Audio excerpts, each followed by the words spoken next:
Do you need help with marketing, new clients, or online reviews? Massage Book is your solution, streamlining all the challenging aspects of your massage therapy practice. This powerful software simplifies scheduling, payments, and marketing, allowing you to focus on what you do best, helping clients live better. Plus, sign up now with code ABMP50 and get $50 off after your free 30-day trial. Visit massagebook.com, create an account, and transform your practice today. That's Massage Book with code ABMP50 for $50 off. Don't wait. Give it a shot today. Are you looking for a company that empowers your growth and development? Look no further than the Elements Massage brand, where all massage therapists have the opportunity to thrive through the Elements Massage Career Advancement Program. In the Elements Massage Career Advancement Program, Elements Massage Studios recognize, reward, and uplift their massage therapists, rewarding continuous learning, commitment, and growth. The Elements Massage Career Advancement Program includes professional, elite, and master levels, where massage therapists will enjoy higher commission rates, access to continuing education and development opportunities, and unique career growth opportunities to propel them toward a successful future. Evaluate your career and apply to an Elements Massage studio today. Visit elementsmassage.com/careers and take the first step towards a fulfilling journey. That's elementsmassage.com/careers.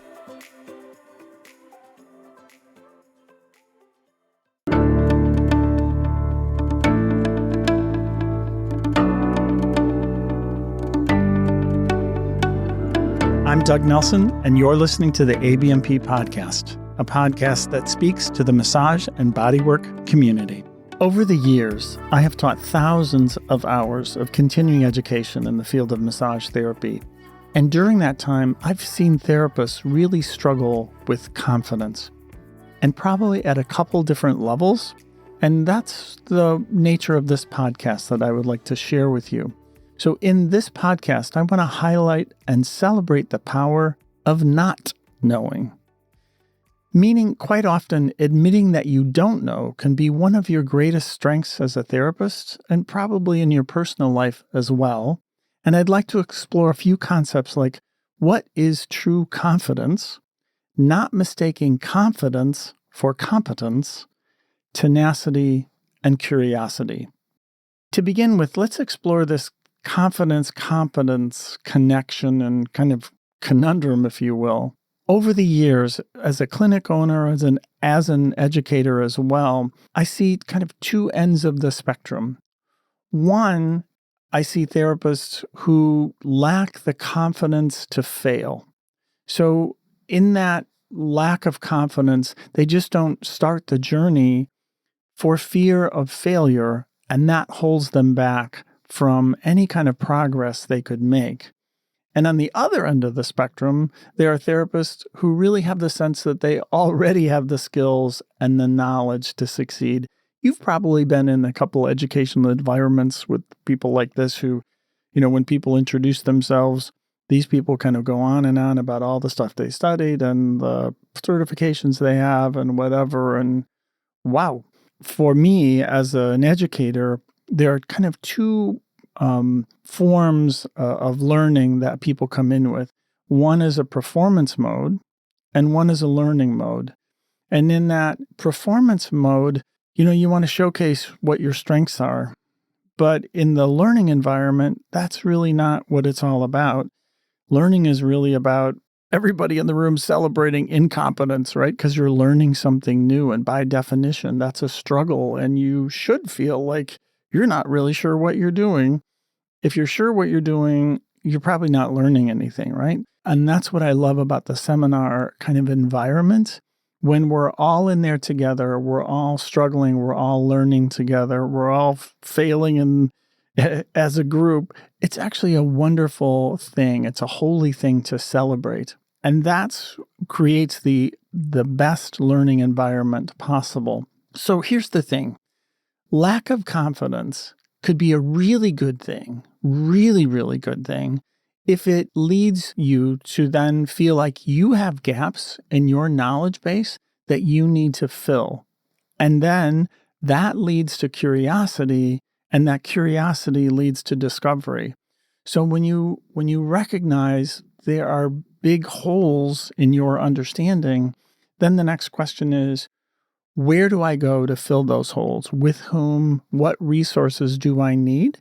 And then go after it, go get it, whether it's talking to colleagues, it's looking through the research, it's attending a seminar, whatever those resources are.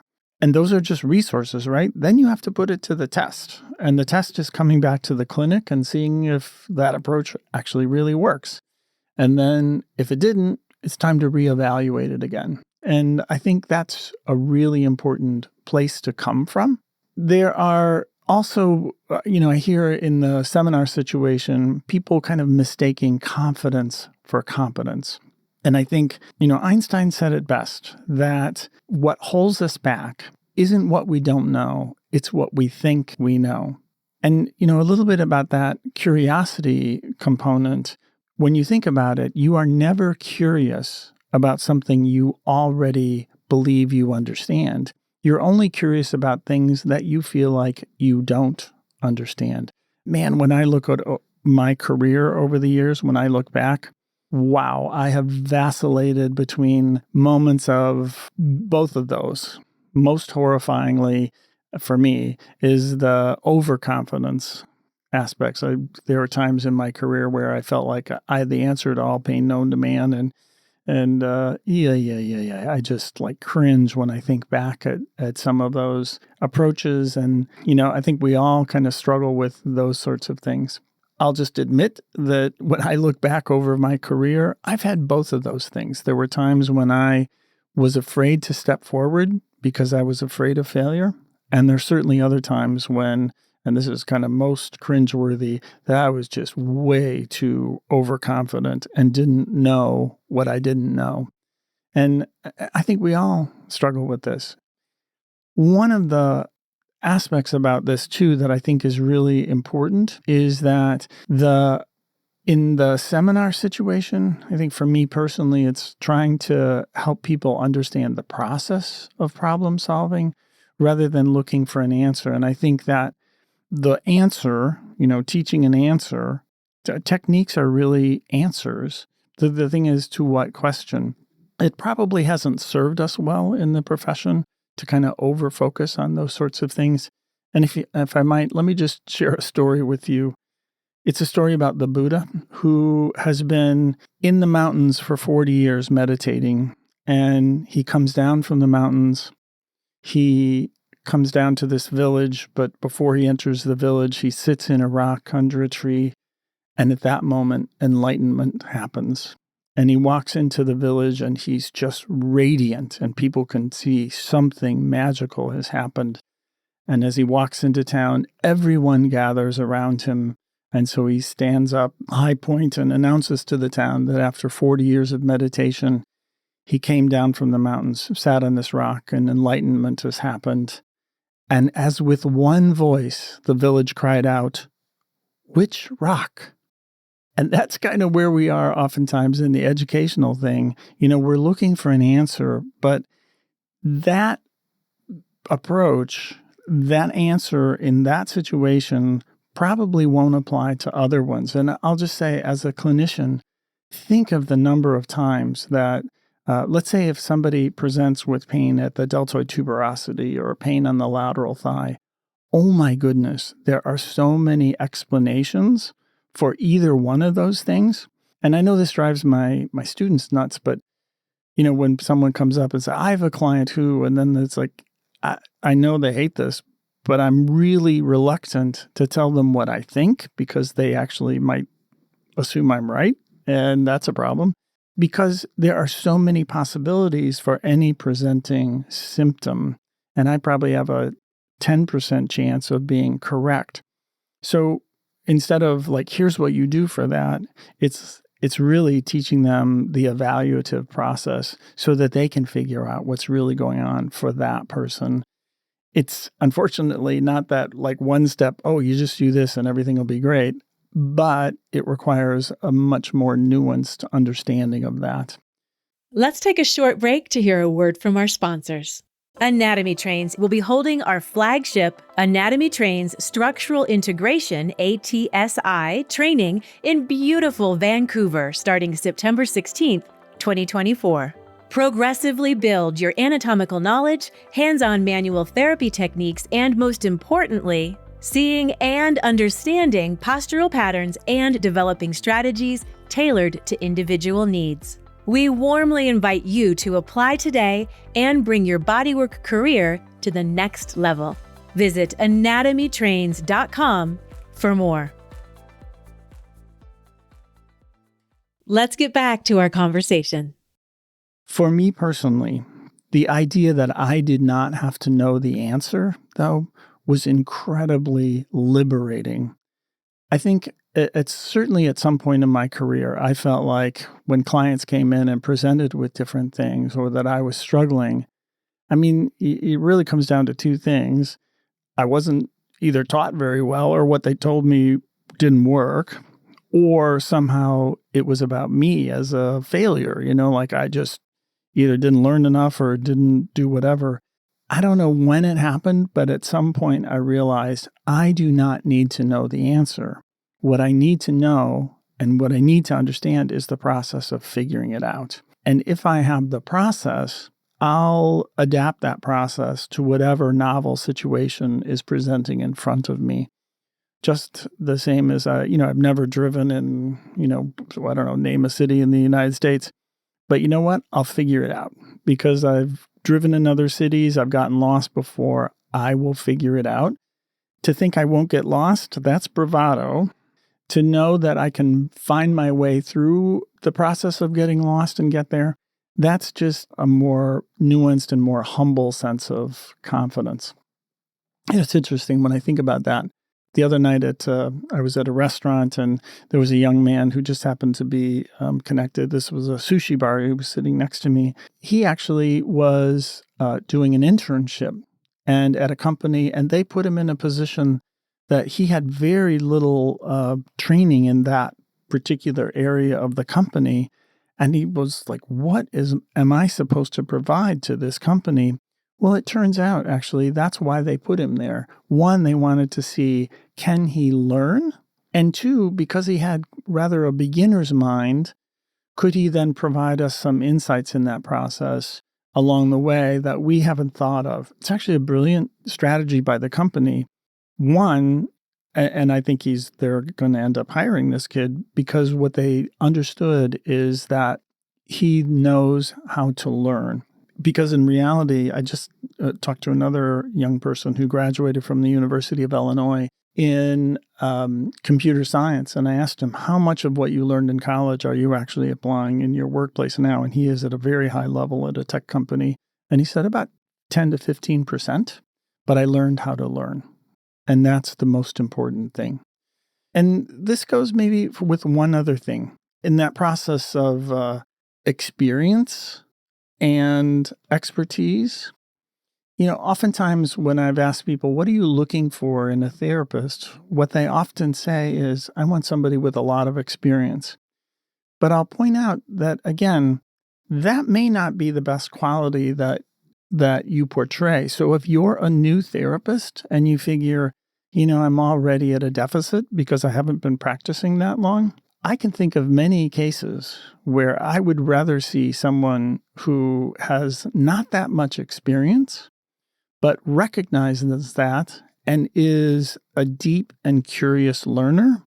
Would you rather see someone like that or see someone who has just been kind of doing the same thing over and over and over, day after day, year after year, and has never really grown in that process? They say that experience is the best teacher. Well, that would only be true if the therapist is actually a willing student. The best case in point is golf. I mean, if just doing it a lot makes you better, then I know a lot of people who've been playing golf for decades who should be fabulous at it. And as you might imagine, they're not, because they just keep doing the same thing over and over and over and never really make any progress. So again, if you have that sense of curiosity and if things around you ignite that sense of curiosity, then wow, you are just going to accelerate your learning potential and your ability to be a fabulous therapist by an exponential level. One of the things that I learned from research that is a really cool thing that I've applied in the clinic, and again, this goes with kind of the experience thing and testing yourself, is the goal of research is not to verify, but to falsify. So you don't go into research trying to prove something correct. You go into research with an idea that something, you have a hypothesis, but you do everything possible to prove it incorrect. And if you do it every way you can think of and it still ends up standing, it might actually be correct.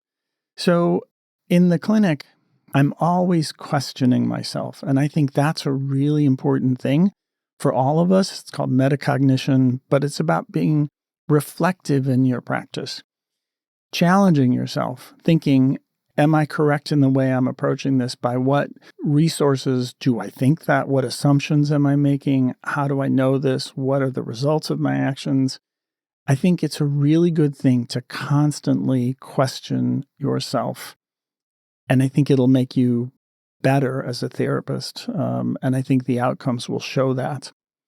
And this leads to maybe one of the last points I want to make, which is the importance of challenge in your practice. We need to seek out new challenges constantly for us as therapists. Those are really new clients. Because I've often said that the learning is hidden inside the struggle.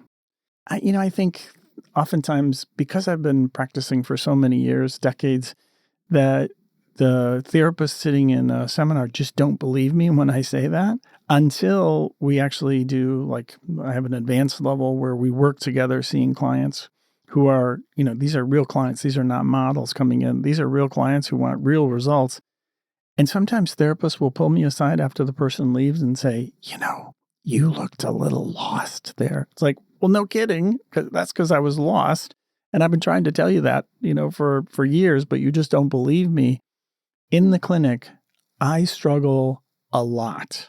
Maybe most of the time, actually. That's how it's supposed to work, right? If somebody comes in and they present with whatever it is, and you do something and it magically, makes an immediate difference, great for the client. But in the end, you've learned nothing. It's that client who you just cannot figure out what in the heck is going on. And you struggle and they're looking at you like, what else you got? That's the client.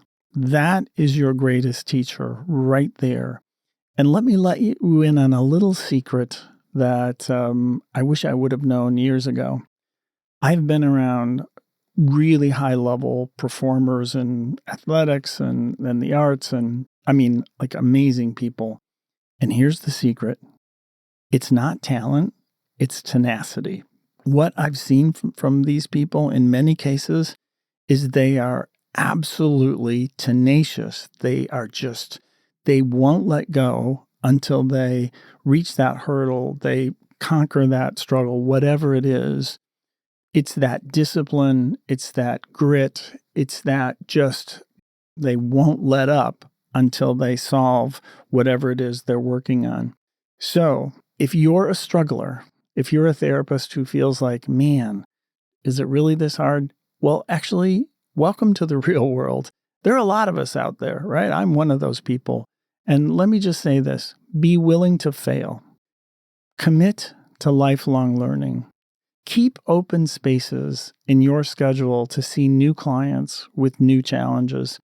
It's actually dangerous to have a full schedule of people that you've seen many times because it can kind of foster a little bit of complacency. You just don't get challenged in the same way that new clients will do. And new clients will present with things that probably you haven't seen before. So it'll make you work on weaknesses and gaps. And if you continue to have more and more of those gaps exposed, which is never fun in the moment, but every time a gap comes up and you work hard to to fill it with knowledge and then test that knowledge and see, oh, this is another strategy that might help this. If you do this over time, I promise you that you will develop a deep sense of confidence that comes from a profound sense of humility and caring. So thank you all for the work that you do, and I'll meet you along the way on the learning journey.